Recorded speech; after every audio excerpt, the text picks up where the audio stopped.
Cuando Remedios Salazar llevaba 3 días perdida en la Sierra Madre, entendió algo terrible. Nadie iba a encontrarla. La niebla era tan espesa que no podía ver sus propias manos. Sus pies sangraban dentro de los guaraches rotos y por primera vez en su vida, la idea de morir sola entre los pinos dejó de ser un miedo y empezó a sentirse como una posibilidad real. Si esta historia te está atrapando, suscríbete al canal Cuentos de la Tierra y déjanos en los comentarios desde qué país o ciudad nos estás escuchando. Tu apoyo nos ayuda a seguir contando estas historias que merecen ser recordadas. Ahora sí, continúa con este relato. Pero para entender cómo llegó hasta ese borde invisible entre la vida y la muerte, hay que regresar 7 días atrás, a un jueves de marzo de 1955, cuando el pueblo de Santa María del Oro despertó bajo un cielo naranja que los viejos llamaban cielo de advertencia. A esa hora, mientras las campanas de la iglesia marcaban las 6 de la mañana, Remedios ajustaba su rebozo de lana y apretaba contra el pecho un morral de yute. Tenía la mirada decidida de quien no se permite el lujo de tener miedo.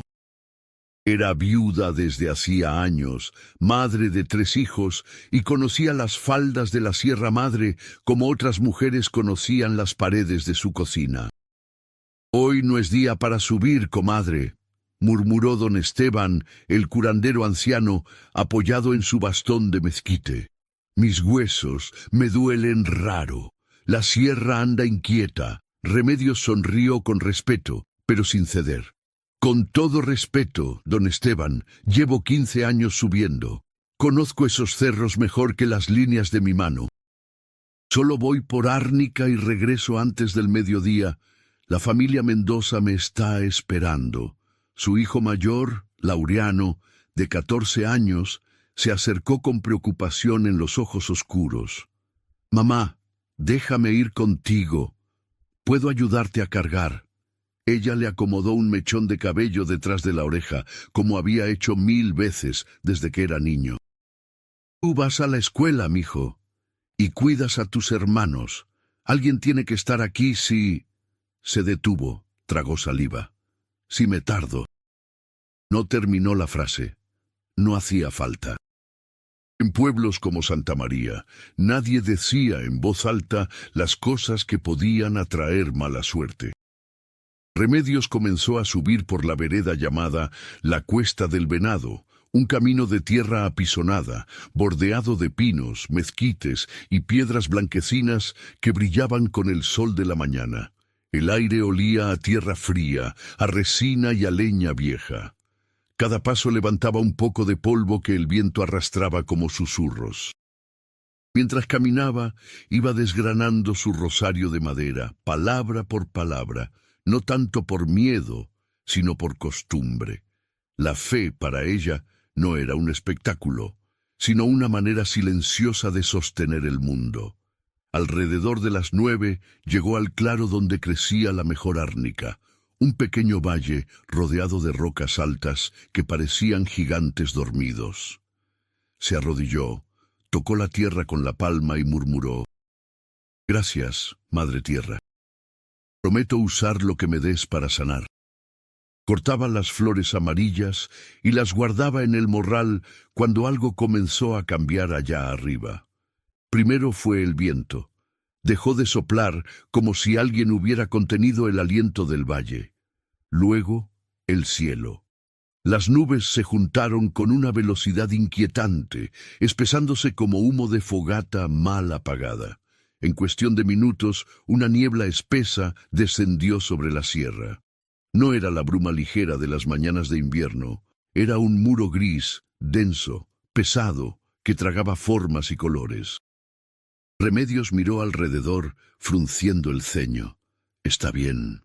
Espero un ratito y luego bajo», pensó, sentándose sobre una roca. Comió una tortilla, bebió un sorbo de agua y esperó. Pero la niebla no se movió. Al contrario, se volvió más fría, más cerrada, más extraña, como si se hubiera empeñado en borrar el mundo.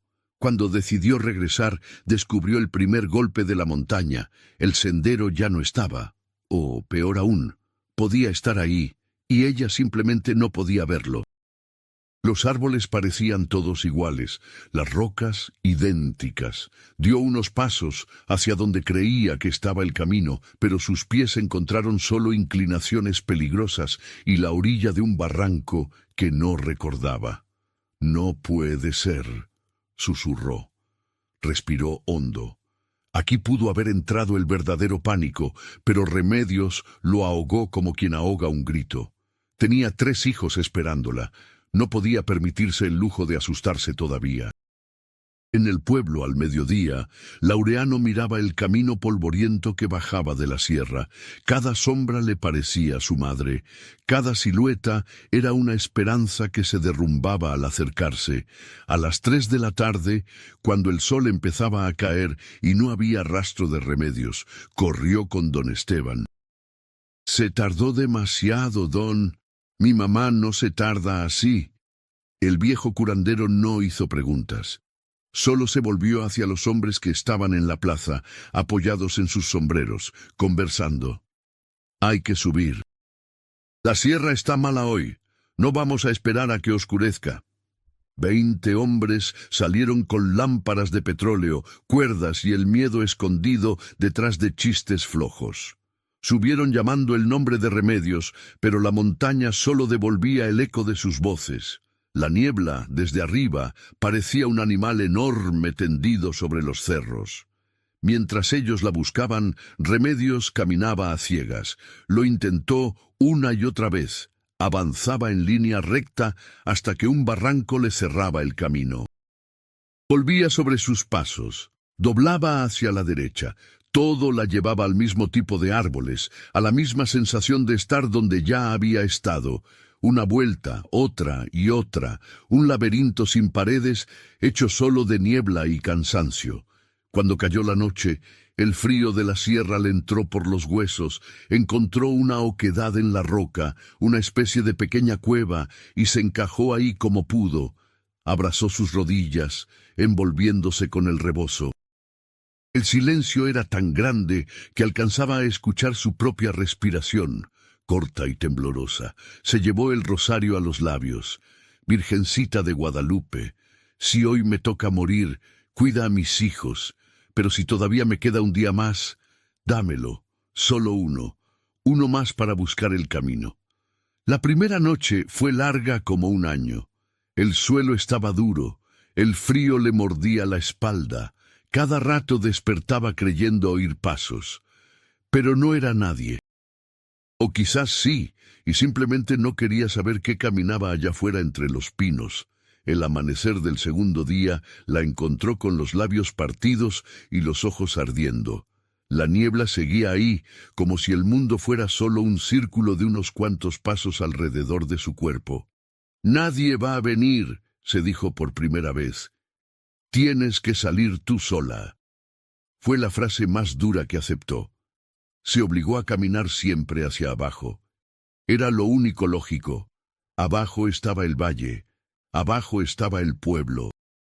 Pero la sierra no es una escalera recta, es un enredo de laderas traicioneras, una mala pisada, y se acabó. Y la mala pisada llegó pronto. Resbaló sobre una piedra cubierta de musgo y rodó cuesta abajo. Sintió el golpe seco contra una roca, el aire escapándose del pecho, el grito ahogado. Rodó entre ramas, espinas, tierra. Cuando por fin se detuvo, todo le ardía. Tardó varios minutos en poder respirar de nuevo. Le dolían las costillas, la frente sangraba, el morral había volado. La cantimplora se perdió en la caída.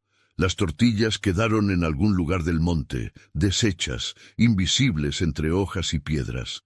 Se quedó tendida, mirando el techo verde de las copas de los árboles. Fue ahí, en ese punto exacto, donde por primera vez pensó seriamente en rendirse. «Podría quedarme aquí», pensó. «Cerrar los ojos. Sería rápido. El frío se lleva el dolor». Pero entonces, sin querer, La mente le mostró el rostro de Trinidad, su hijo menor, con 5 años, y los ojos muy grandes preguntando, ¿cuándo viene mi mamá?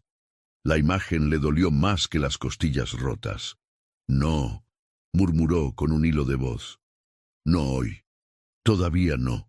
Se obligó a sentarse, luego a ponerse de rodillas, luego a levantarse. Fue la decisión más cara de su vida. En Santa María, el segundo día de búsqueda dejó a los hombres agotados y en silencio. El cura propuso rezar un rosario en la iglesia. Las mujeres llenaron las bancas, los niños miraban asustados las montañas, como si pudieran tragarse también sus casas de adobe. Al tercer día, algunos comenzaron a decir en voz baja, la sierra se la tragó, la montaña ya decidió. Laureano se tapó los oídos, no quería escuchar. Por las noches se quedaba de pie en la puerta, envuelto en un zarape, mirando la línea oscura de la sierra recortada contra el cielo. El tercer día, allá arriba, el hambre dejó de ser un simple vacío y se convirtió en dolor. El cuerpo de Remedios reclamaba cada paso. Conocía plantas, sí, pero también sabía que una equivocación significaba veneno. Encontró un pequeño arroyo. El agua era fría, cristalina, corriendo sobre piedras lisas. Bebió primero con desconfianza, luego con desesperación. Sintió la vida volviendo poco a poco a sus manos, a sus pies. Lavó como pudo la herida de la frente. El agua le ardió, pero también le limpió la sangre seca. Se miró las manos, llenas de rasguños, tierra bajo las uñas, marcas moradas subiendo por los brazos. Se apoyó en un tronco y rió sin humor. «Mira nada más, Remedios», se dijo. «Si te vieran en el pueblo no te reconocerían. Esa noche la fiebre comenzó, y con la fiebre llegaron las visiones. Si conoces a alguien que disfruta de buenas historias, comparte este cuento.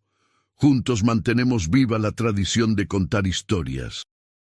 El cuarto día, entre el sueño y la vigilia, Remedios vio a su esposo difunto caminando entre los árboles. Venía con su camisa de manta, su sombrero de palma ladeado, el mismo con el que lo vio por última vez cuando salió hacia la mina. «Ya, mujer», le decía, «ya estuvo. Ven, descansa». Ella quiso ir hacia él, pero algo la detuvo. No sabía si fue el peso del cuerpo adolorido o un pensamiento que se abrió paso entre la fiebre. «Si voy con él, ¿quién se queda con los niños?». La imagen cambió. Vio luces flotando entre los troncos, destellos como de veladoras moviéndose solas. Escuchó voces que murmuraban su nombre desde lejos, pero cuando respondía, el eco se deshacía en la niebla.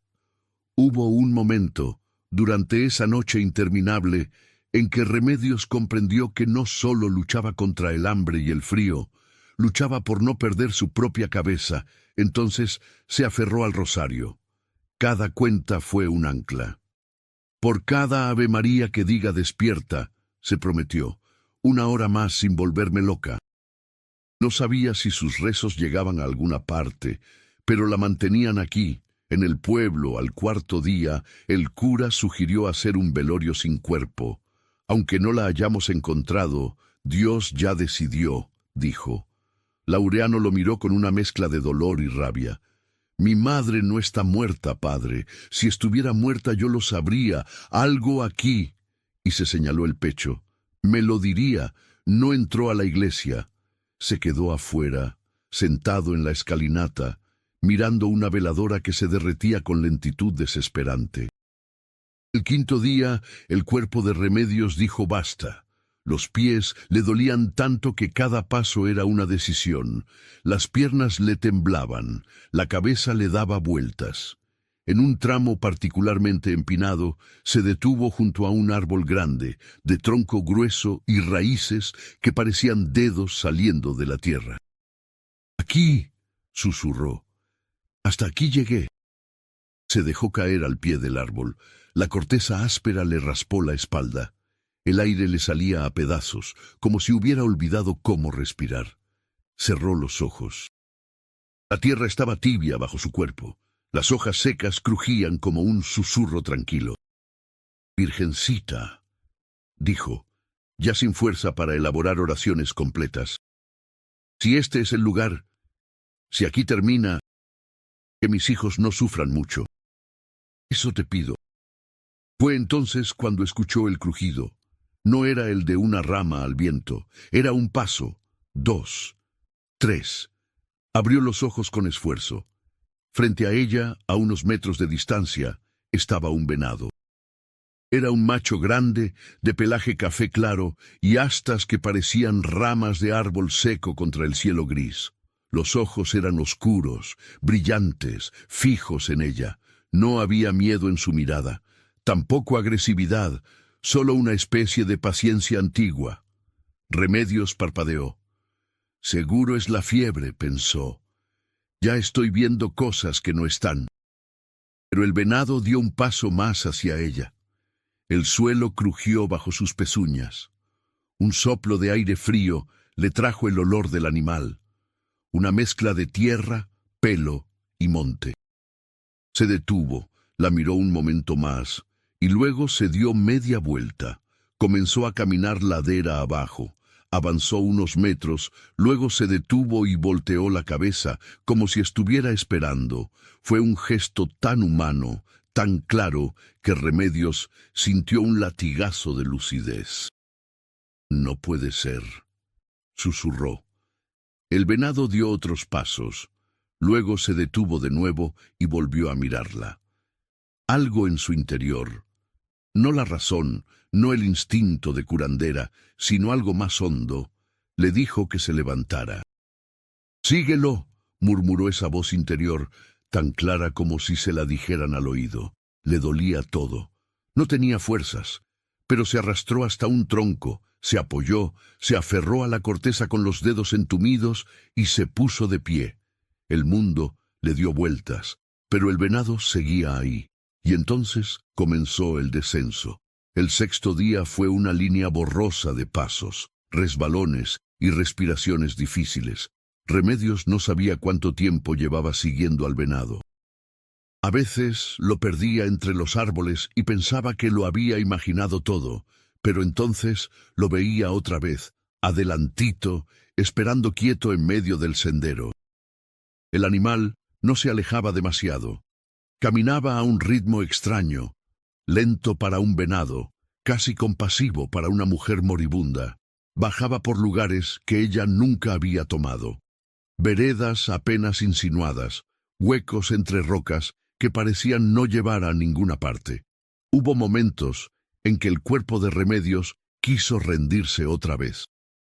Pero cada vez que vacilaba, el venado se detenía, giraba la cabeza y la miraba. Está bien, murmuraba ella. «Ya voy, no te enojes». No sabía si hablaba con un animal, con la montaña o con Dios, tal vez con los tres. Y entonces la niebla comenzó a levantarse. Primero fueron pequeñas rendijas de luz entre las nubes. Luego, manchas de cielo azul débil asomando. Los árboles empezaron a tener formas más claras. El mundo dejó de ser solo una pared gris. Remedios parpadeó, incrédula.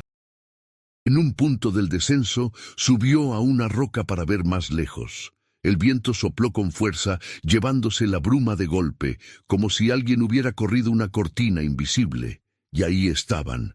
Abajo, muy abajo en el valle, distinguió los techos de teja, las casas encaladas, la torre de la iglesia de Santa María del Oro. El pueblo, su pueblo, Laureano, Socorro, Trinidad. Una risa quebrada le salió del pecho, mitad sollozo, mitad alivio. Volteó para buscar al venado, para agradecerle, para decirle cualquier cosa. Ya no estaba. No había rastro. No había huellas visibles en el suelo. Solo el camino, más claro que nunca, bajando hacia el valle. «Gracias», susurró al aire, porque ya no sabía a quién se lo decía. Y comenzó a bajar. Fue un niño pastor quien la vio primero. Cuidaba unas cabras en un cerro cercano cuando notó una figura tambaleándose por el sendero. Al principio pensó que era un borracho que había subido demasiado. Luego, al reconocer el rebozo de lana roto, dejó caer el bastón y echó a correr. ¡Es Remedios! ¡Es Remedios!, gritaba mientras bajaba al pueblo. ¡Está viva! Las campanas de la iglesia comenzaron a sonar con una urgencia distinta a la de las misas. La gente salió de las casas, se asomó por las ventanas, dejó a medio hacer las tortillas, el café de olla apagándose en el fogón. Laureano corrió tan rápido que le ardieron los pulmones. Cuando vio a su madre, por un momento no la reconoció. Estaba flaca, sucia, rasgada, con la piel llena de golpes y la mirada perdida. Pero era ella. «Mamá», fue lo único que pudo decir antes de caer de rodillas frente a ella. Remedios alcanzó a tocarle el cabello, apenas rozando sus dedos contra la cabeza inclinada de su hijo. «Te lo dije», susurró con una sonrisa rota. «Yo siempre vuelvo a casa». Después de eso se desmayó. Los días que siguieron fueron una batalla diferente. Ya no era contra la sierra, sino contra la fiebre, las infecciones, el cansancio acumulado. Don Esteban y las curanderas del pueblo se turnaban en la cabecera de la cama. Le limpiaban las heridas con infusiones, le daban sorbos pequeños de caldo, le cambiaban los trapos húmedos de la frente. Remedios flotaba entre sueños y despertares cortos. Oía voces, sentía manos, reconocía a ratos el murmullo de Laureano rezando junto a la cama. Tardó 2 días en abrir los ojos y saber con certeza que seguía de este lado.